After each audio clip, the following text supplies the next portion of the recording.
گزشتہ سال جنوری کی بات ہے، میں یونیورسٹی میں اپنا اورینٹلسٹی کا سیمینار اٹینڈ کرنے کے لیے کلاس میں داخل ہوئی تو میری 2 کلاس فیلوز، ایک عرب اور ایک ترک خاتون، ایک دوسرے کے قریب بیٹھی بہت سنجیدگی سے محو گفتگو تھیں۔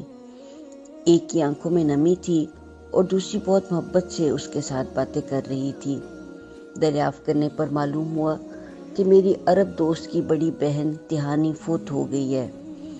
تہانی، جس کی عمر بمشکل 20-22 برس ہوگی، جو یونیورسٹی میں میری بھی ایک مددگار دوست تھی، جس کے ساتھ سیمینارز اٹینڈ کیے تھے، جو ہمیشہ اپنے عیسائی دوستوں کے ساتھ اسلام کا اصل رخ واضح کرنے کے لیے بحثیں کیا کرتی تھی اور ایک بعمل مسلمان تھی، یوں اچانک فوت ہو گئی۔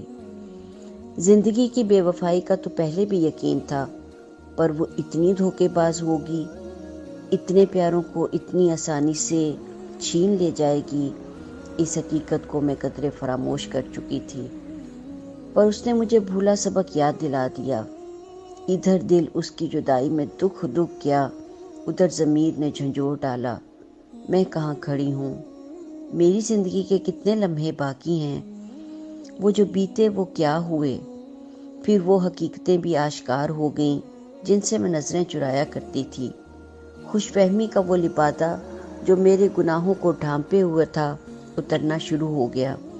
اعمال کے پیچھے ڈھکی نیتیں سامنے آنا شروع ہو گئیں، اپنے مزاج کی ٹیڑھ واضح لکیریں بن کر ابھرنا شروع ہو گئی اور نفس کے اندھیرے روشن کی طرح عیاں ہو گئے۔ یا اللہ، یا غفور الرحیم، تو معاف کر دینا۔ بھروسہ تو تیری رحمت پر ہی ہے، پر اللہ، جو یہ رحمت نہ ہوئی، جو یہ ڈھکے چھپے منظر تیری خلق نے دیکھ لیے، پھر کیا ہوگا؟ دل کی ندامت حسرت بن گئی۔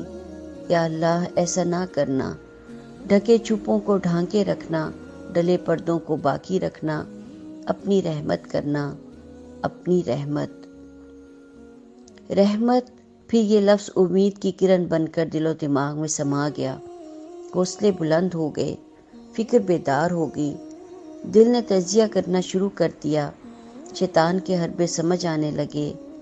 تیری رحمت تو بڑی وسیع ہے، اس کا وعدہ صرف آخرت میں ہی نہیں، دنیا میں بھی ہے۔ پھر وہ ہم مسلمانوں سے کیوں روٹھی؟ جن اندھیروں نے مجھے نگل رکھا تھا، کیا انہی میں ہم سب مسلمان اپنی راہ گم نہیں کیے ہوئے ہیں؟ کیا شیطان ہم پر حاوی نہیں؟ دل و دماغ نے اعتراف کیا، میری ذاتی خرابیاں معاشرتی رنگ لیے ہوئے ہیں۔ مسلمانوں پر نگاہ ڈرائی تو مال و دولت، عزت و سٹیٹس، نام و نمود کے پیچھے ہر شے سے غافل سر پڑ دوڑتے دکھائی دیتے ہیں۔ کوٹھی، بنگلہ، کارو زیور، آرام و سہولت، زیادہ سے زیادہ کی طلب، ساری محنت و کاوش کا مرکز بس یہی چند اشیاء بن کر رہ گئی ہیں۔ تعلیم جیسی عظیم چیز کاروبار کا ذریعہ بن کر رہ گئی۔ قرآن و حدیث زندگیوں سے رخصت ہو گئے، عبادت، نماز و روزے تک محدود ہو گئی، مقصد و روح فوت ہو گئے۔ غیبت، جھوٹ، تجسس، چغلی، بہتان دیمک بن کر محبتوں، اخوتوں، بے لوثی و خلوص کو چاٹ گئے۔ جس کے پاس بیٹھ جاؤ، جس سے 4 باتیں کر لو، وہ دوسروں کے لیے نفرت و حسد سے بھرا ہوا ہوگا۔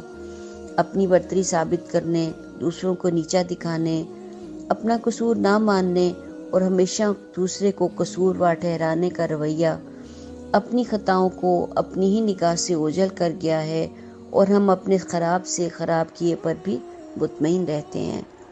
پھر شیطان تو کسی لمحے غافل نہیں ہوتا، کسی حد پر نہیں رکتا۔ جہاں سے بھی ہو، جیسے بھی ہو، انسان کو اس دنیا کے ساتھ چمٹائے رکھنے کی کوشش کرتا ہے، اور اس کا سب سے خطرناک حربہ وہ ہوتا ہے جب وہ نیک و پرہیزگار لوگوں کو اپنا نشانہ بناتا ہے۔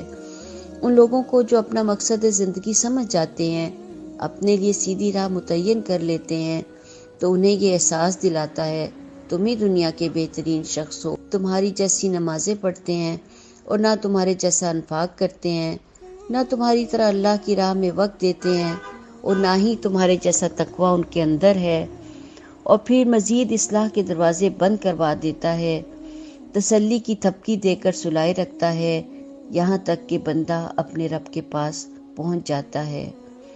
کتنے بے وقوف ہیں ہم کہ شیطان کے حربے جانتے ہی نہیں، کتنے احمق ہیں کہ ساری کوششیں کر کے بھی آخرت کے لیے سامان کرنا بھول جاتے ہیں، اور کتنے نادان ہیں کہ وہ جو سب سے بے وفا ہے اس سے وفا کرتے ہیں، اور وہ جو وفا کے لائق ہے اسے فراموش کر دیتے ہیں۔